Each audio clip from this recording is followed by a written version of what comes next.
Hi guys, today I have a special guest. David Jesse from the Tatooine Sons Podcast is going to be joining me, and we're going to talk all about the Bad Batch, and we'll get to that right after this.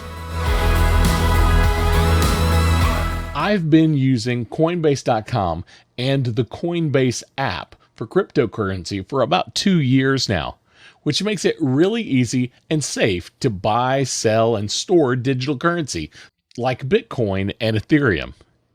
Sign up now and use my link at christiannerdsunite.com/Coinbase and get $10 of free Bitcoin when you buy or sell at least $100 worth of digital currency. Join 43 million other people who buy, sell, and manage their crypto on the world's most trusted crypto exchange. Check it out at christiannerdsunite.com/Coinbase. And now, back to the show.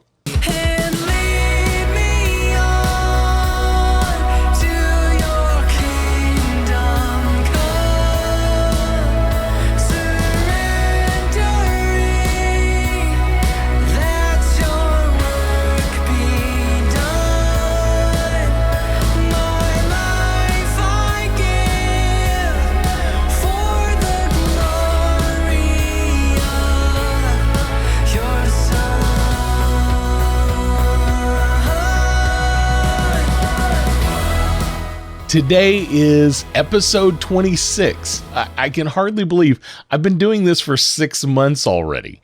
And I'm so glad that you've joined us and that you're along for the ride. Today, if you're listening to this on release day, is Star Wars Day. May the 4th be with you, and also with you. But before we get into the Bad Batch that we're going to talk about here in just a few moments, let's go through some scripture that I want to read. Star Wars is all about life and death and power and hope. And here are two scriptures that, when I think of those ideas, these are a couple of scriptures that come to mind. The first one is Romans 8:38 and 39.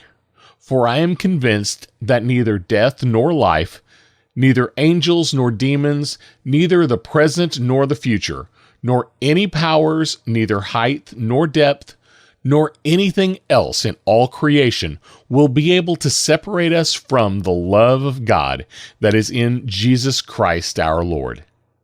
And Romans 15:13. May the God of hope fill you with all joy and peace as you trust in him, so that you may overflow with hope by the power of the Holy Spirit. Well, as I said, today is Star Wars Day. It's May 4th. And today, Disney released The Bad Batch on Disney+. Now, David and I talked about this actually last Friday, and we recorded it. And I wanted to share that conversation with you guys. So let's get right to our discussion with David Jesse from Tatooine Sons. Welcome to the show, David. I am so glad to have you here. So glad to be here. Yeah, this is exciting. I think this is the first time I've had you on my show.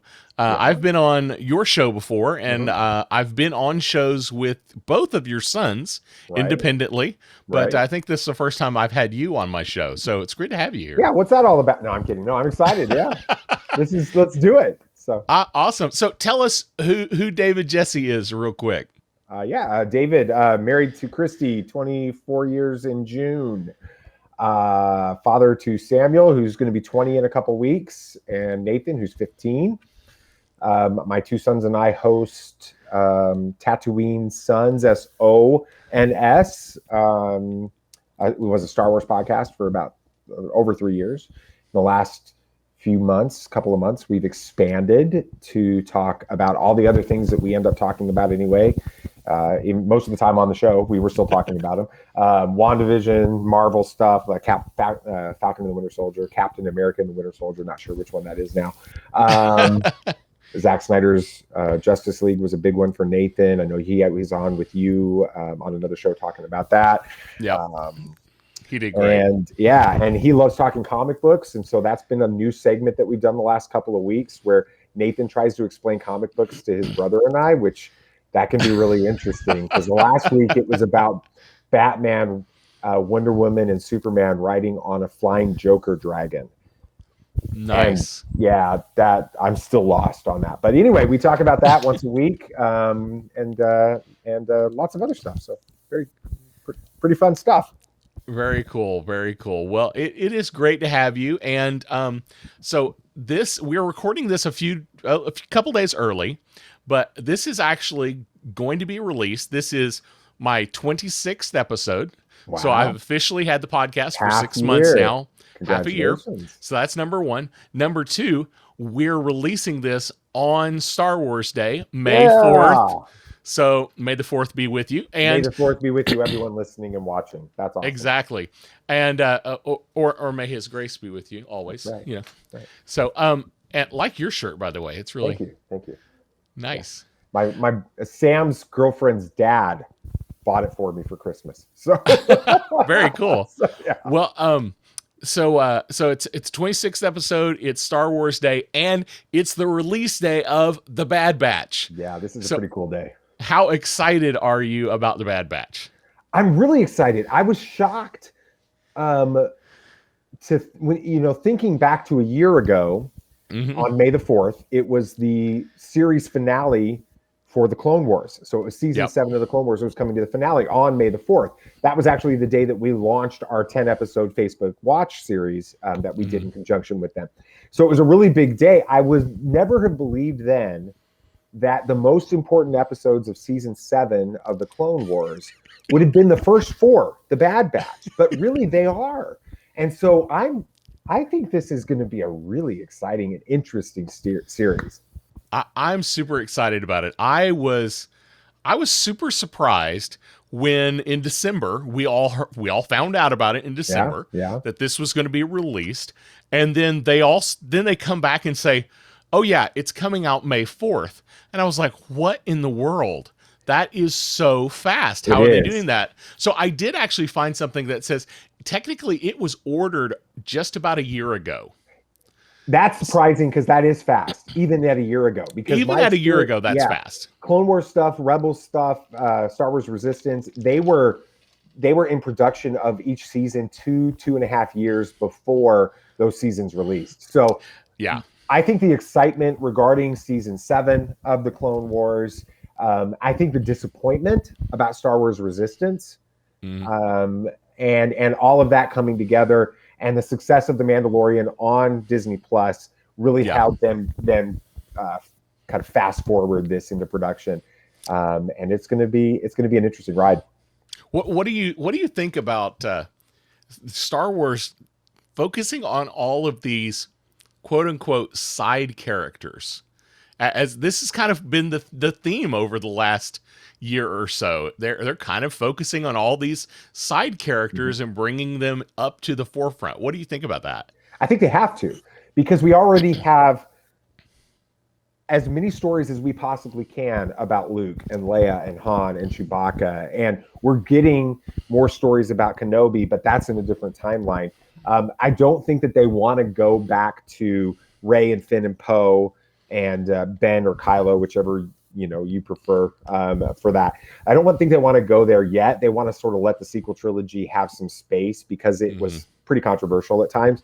So no, really, to say the least, really, as the biggest the Last Jedi apologist on the planet, I can actually say that so they have to do these side characters, and it's fun because then we get to see certain aspects of stories that we're already familiar with from these other perspectives. That was one of the beautiful things about the final arc of the Clone Wars, was we got to see Ahsoka and Rex and Maul play out Order 66.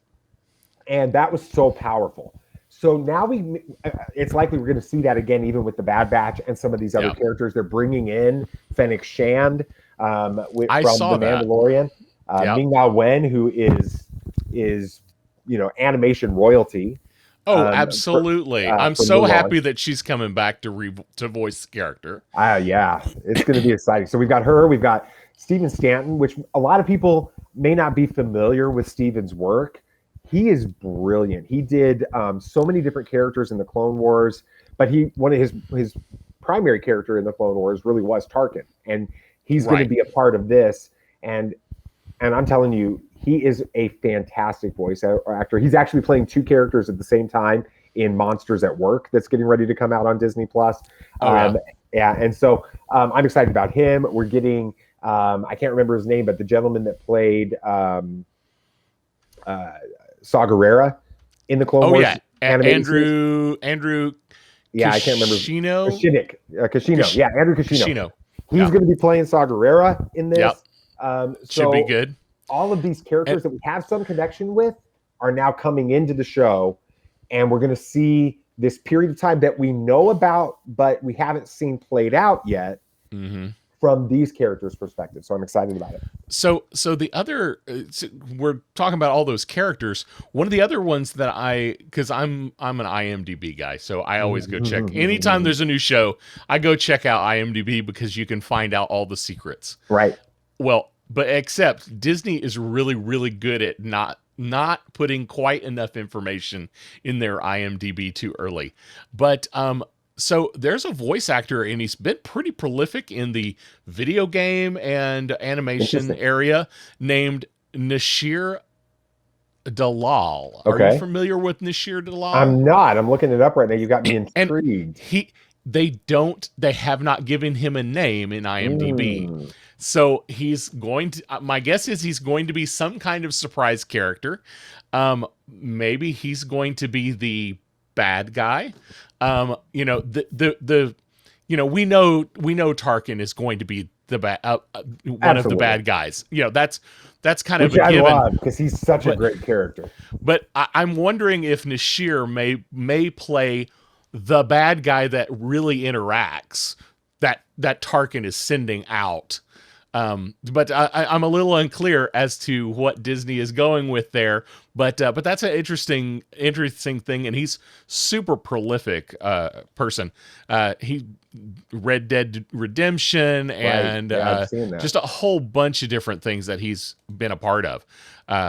So you haven't heard any secret things about what he's going to be playing? No, it's fun because we try to, for the most part, avoid the spoiler territory for the shows, because we didn't for a while, even on our own show, and got totally spoiled for stuff. And it made the conversations about the show less fun when we recorded our podcast, because we were like, okay, so, Rey and Ben kissed. Okay. And we didn't have the reaction. So, so we're trying to do that. But it's very possible he could be another bounty hunter. We know Fennec Shan is in there. She's this assassin sort of bounty hunter side. True. I'm curious to see. We're in this era where Boba Fett is a character that is coming into his own in this time period. And Dave Filoni had originally planned in the Clone Wars to have an entire bounty hunter arc that included Boba Fett getting the armor, getting the ding in the helmet, all of that. It would make a lot of sense for Dave to integrate that into this storyline to some extent. And I could see him playing like a Boba Fett or something like that. And it would tie in. It's classic Star Wars and Disney, because now they're ramping up Boba Fett conversation just in time for the book of Boba Fett coming out in December. So and we've got D. Baker coming back to Baker.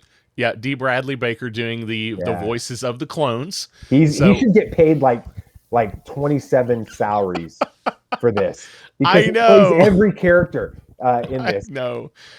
Yeah. I know. I always thought as a voice actor is like, do I want to get paid by the episode or do I want to get paid by the word?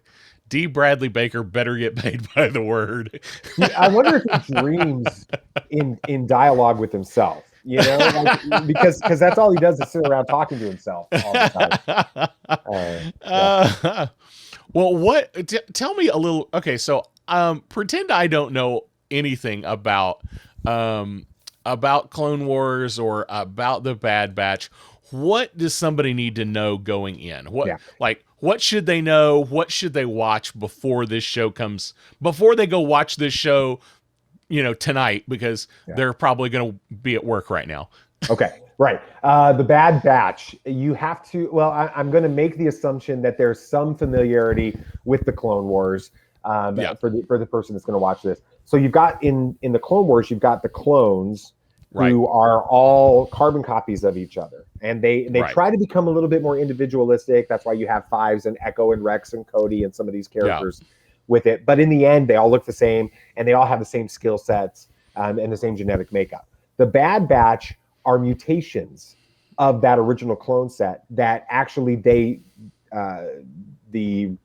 Kaminoans, I always have a hard time saying that. Anyway, the cloners, they enhanced, they encouraged these mutations when they took place, and so they're very individual in their nature. They all have very specific skill sets. You've got the leader in Hunter. You've got Wrecker, who's the big burly brawny guy. You've got Crosshairs, who's the sniper, and all of these different characters. Tech, who's the geek in the group. All of them have their own skill set and their own personality with it. Then you have to add in the fifth of the Bad Batch, which really comes into play in some Clone Wars episodes. So there's this character named Echo. Echo was a part of Domino Squad. Domino Squad is a really famous arc in the early seasons of the Clone Wars of these guys that weren't that great at being clones in their training. They weren't working together. Yeah. They all come together, and Echo is one of those. And he gets, you believe in spoiler alert for anybody that is planning on going back and watching the Clone Wars with it. He gets what you think is killed in season 3. And we find out in the first 4 episodes of season 7 of the Clone Wars, the Bad Batch arc of that he wasn't killed, that he was captured by the Separatists, by the Confederacy of Independent Systems, and the tech union, like, they made him a cyborg. And so the 4 episodes of the Bad Batch arc in season 7 of the Clone Wars are the story of the Bad Batch going to do a special mission led by Anakin Skywalker. And in that, they find Echo and they actually rescue Echo. And that's the rest of that storyline. And then you have to, he joins the Bad Batch. So there's connections going back all the way to some early Clone Wars stuff. And then we've got this weird group of guys that are not good at following orders. And that's what makes this really exciting. What do you mean they're not good at following orders? They think independently. They don't think like the other clones, including Echo now. And so they want to. They are all about going after completing the mission, but they're going to do it in their own way, and they don't necessarily care what their superiors or what the head of up to this point the Republic leadership have told them to do. They're all about just executing the orders as best as possible. So, and then you have to take into account that Echo, we know, has had his inhibitor chip, which is a big storyline from all of the Clone Wars. It's what creates the ability for the Emperor to execute Order 66 in the Revenge of the Sith. His has been removed. We know that from the Bad Batch arc. And it's never been 100% confirmed, but alluded to that the rest of the Bad Batch may not have these inhibitor chips as well. So that's either that or they don't follow the orders. Exactly. So, and we haven't seen that because that first arc of the season 7 of the Clone Wars took place well before we get to Order 66. So we haven't seen what happens with them. Gotcha. Well, I think it is going to be a great show. I'm interested to see how they weave all this in and out. Do you think we're going to see other characters that we don't know about yet? There's always going to be big reveal characters in any good Disney driven Star Wars content. So who do you think we'll see? I really do think we're going to get Boba Fett with that, and I think that makes a lot of sense. We're going to get Vader at some point in this. You're going to have him in there. I don't know if we get Kenobi. The Disney marketing machine side of my brain says it would make sense to tease some Kenobi for an episode or something. But I'm not 100% sure we're going to get that. I'd like to see Bail Organa. I'd like to see them develop that character further, and see and Mon Mothma, and see the real birth of the rebellion taking place with that. And then the big one that would blow everybody's mind is if somehow in this process we get Grogu, we get the child, because the child exists at this point, and we don't know how he got out of the temple.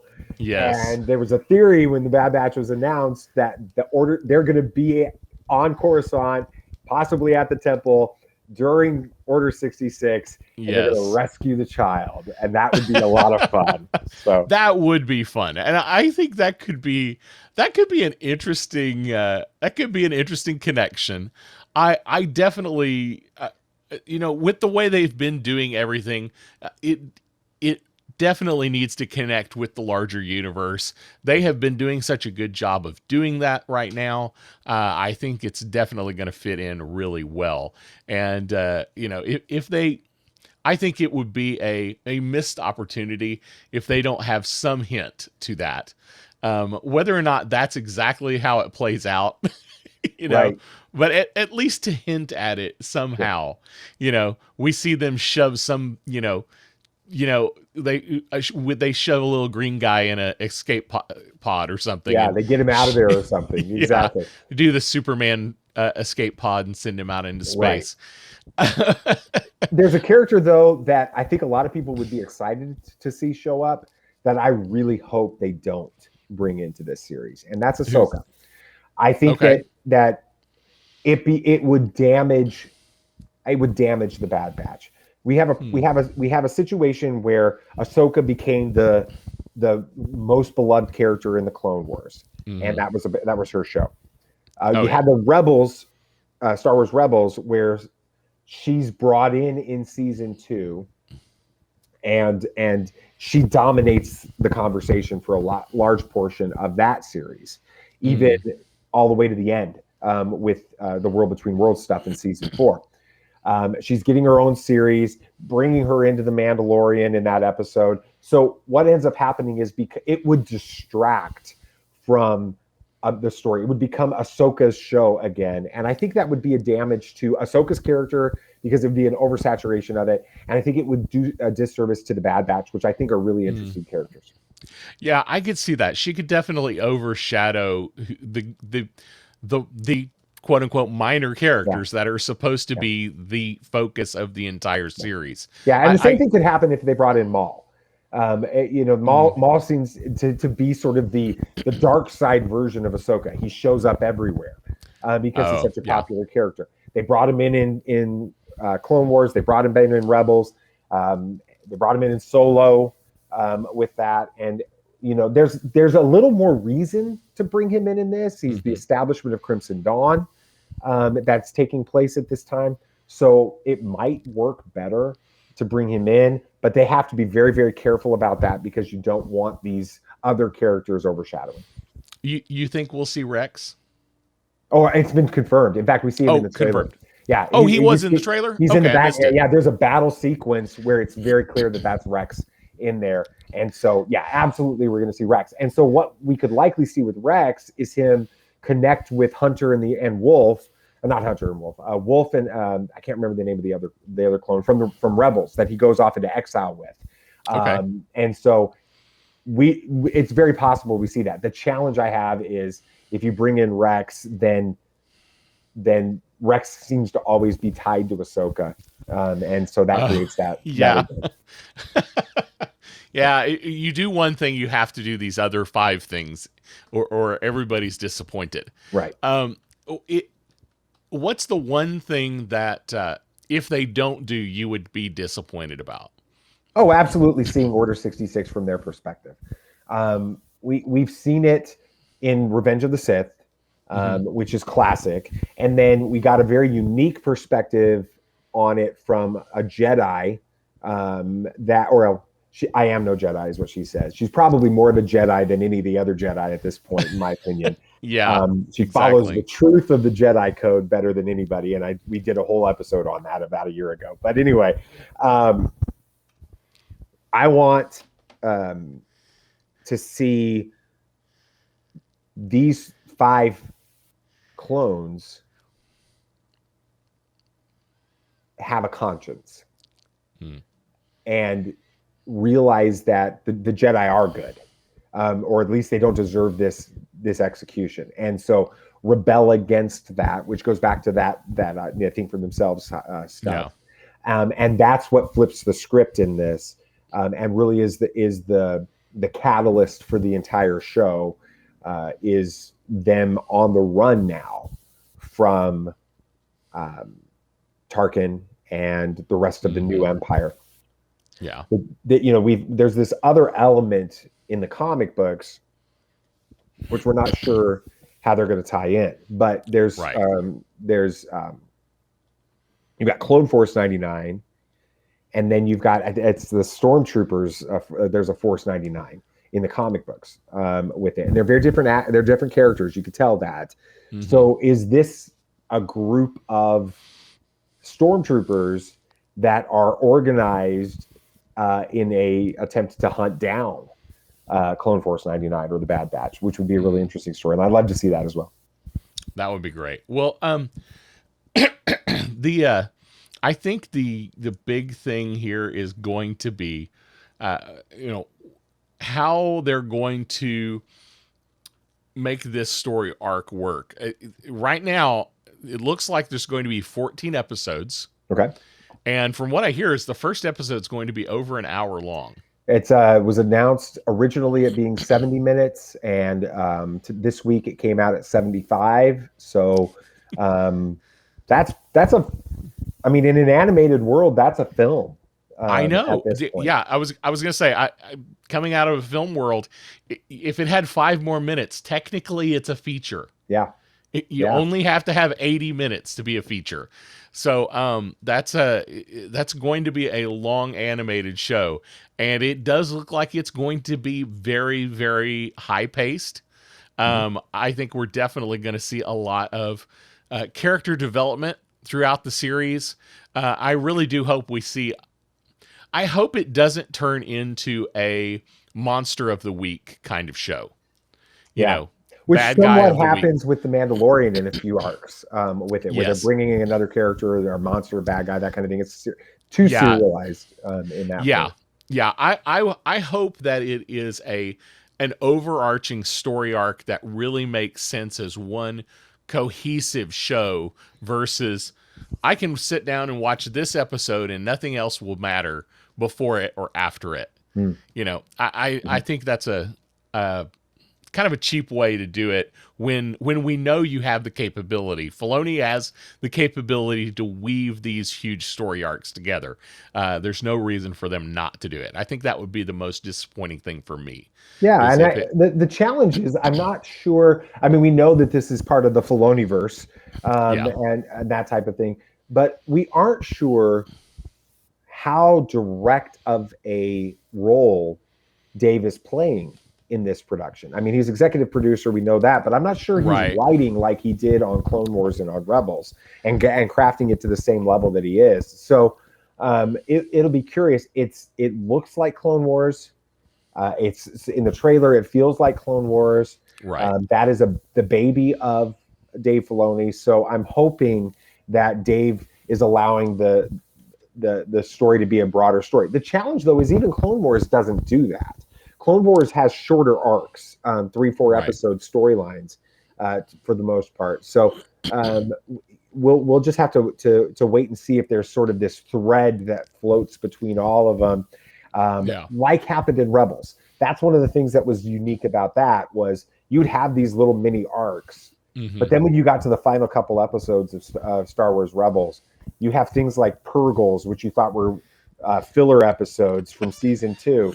Showing up and literally saving the day, and we were sitting there just minds blown, everybody freaking out about how talking about space whales. Space whales saved the day, It was awesome. I've never yelled so hard when the space whales showed up. Space whales are a running gag on my other show. Yeah. It's awesome. Honestly, that he did that.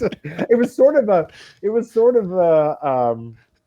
a thumbing his nose at all the fans that criticized those episodes. It's like he's like, yeah, you didn't like that episode with the Fergals? All right, I'm going to make them the solution to the galaxy right now. So, so I don't know. Have you heard, or do you expect? Do you think this will be an ongoing series? Do you think we're going to get a series, a season 2, or do you think this will be a one and done?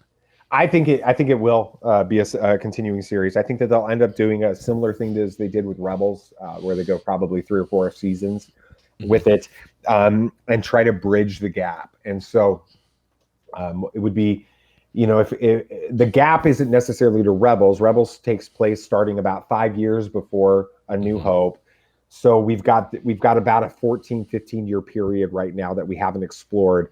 My guess is they're going to bridge a lot towards Kenobi and towards Solo, maybe even bringing in some Crimson Dawn stuff. I know I said I don't want them all in there, but I do have a feeling that Crimson Dawn is going to have a role in the Kenobi series. So that would make sense. And so you've got to help establish that. And just remember that at the end of season 7 of the Clone Wars, there's a sequence where you see Maul talking to some of the other leaders in Crimson Dawn, and Dryden Voss is one of those. And so, so I think that would be sort of the mad genius Filoni figuring out how to tie some of that together. Yeah. So you mentioned the Kenobi series. There is an Ahsoka series coming up as well. So, I mean, as much as you said you would be disappointed if she becomes a major player in the show, I feel like probably she's going to at least to be in there just to tease the fact that, hey, don't forget we've got, because I mean, Disney is they are the marketing. Absolutely. They're marketing is what they do. Right. They don't make shows. They make marketing. Right. Absolutely true. Everything they do is selling the next thing that's coming out. So I definitely think we're if we don't see her, we'll definitely see hints of her, so that they remind us that, hey, don't forget, Ahsoka's coming. Yeah, again, it just comes back to if they bring her in for even a tiny cameo in one episode, then the speculation about Ahsoka coming back into the series starts to take over the whole series. Yeah. So it'll be interesting. Rex is the key to that. If Rex and his relationship with Ahsoka, we don't know how Ahsoka knows where Rex is in Rebels. The planet that he's gone into exile with. So that might be a part of that, is where they have some type of communication. We also know that at this time period, Ahsoka is Fulcrum and becoming the first Fulcrum in this group of sort of secret spies behind the scenes. And she has a connection with Bail Organa. So you could have some connections in there with it. It's just they have to be very, very careful about making the same thing happen in this that happened in Rebels. Yeah, don't make it the Ahsoka show. Yeah. I definitely am right there with you. I think it's going to be great. Any other thoughts about the show? I think the big thing we haven't talked about is Omega. And that is the kid in the trailers. Yes. On Camino. Yes. Which is a really interesting bit of theorization that's going on about that. So when that trailer first dropped a month, 6 weeks ago, whatever it was, lots of people were taking pictures of Senator Palpatine from the Phantom Menace and laying them next to this child on Camino that could be a clone at this point, and showing sort of hairline and wavy hair in the back. And we're Star Wars fans, so we're nuts. Oh, yeah. And we've got to find ways to connect things that aren't there, because George Lucas was smart enough to change his mind and make Luke Skywalker's dad Darth Vader. So since then, everything is connected. And so there's a lot of theories that this child is actually Rey's dad at this point. And so, Palpatine was trying to clone himself. They have a clone that doesn't seem to fit within the mix. He ends up getting married and having a child, and that gets to Rey. So there was all these, threads that were connecting in. What's interesting is the German subtitles of the trailer lists that character as being female.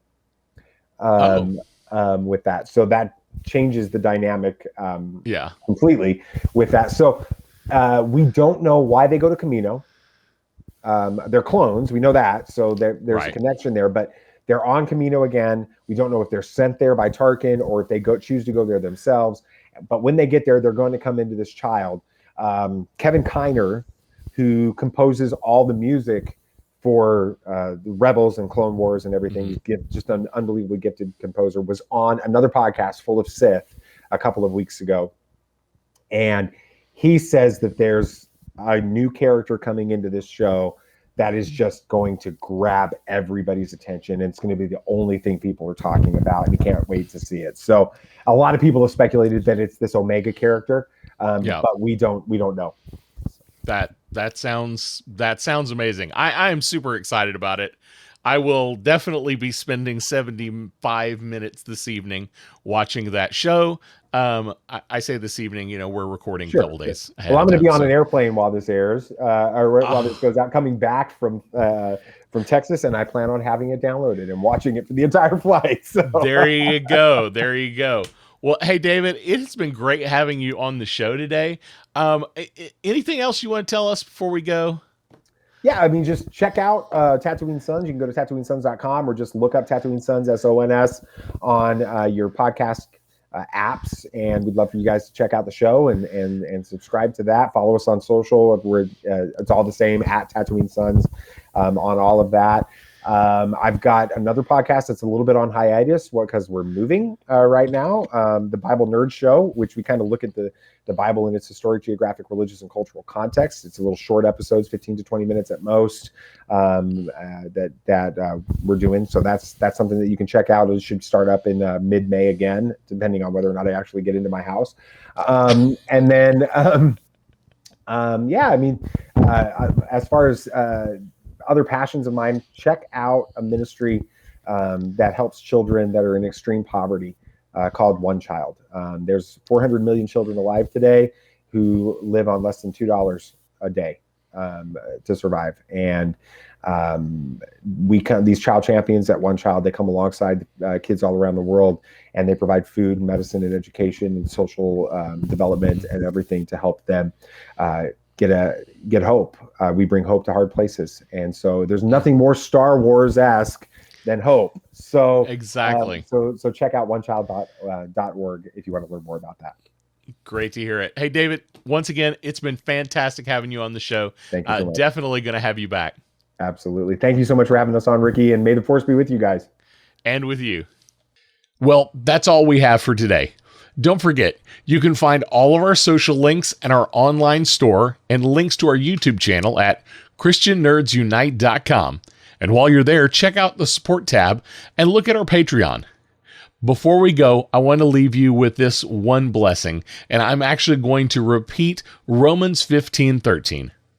May the God of hope fill you with all joy and peace as you trust in him, so that you may overflow with hope by the power of the Holy Spirit. We'll see you next time. Blessings.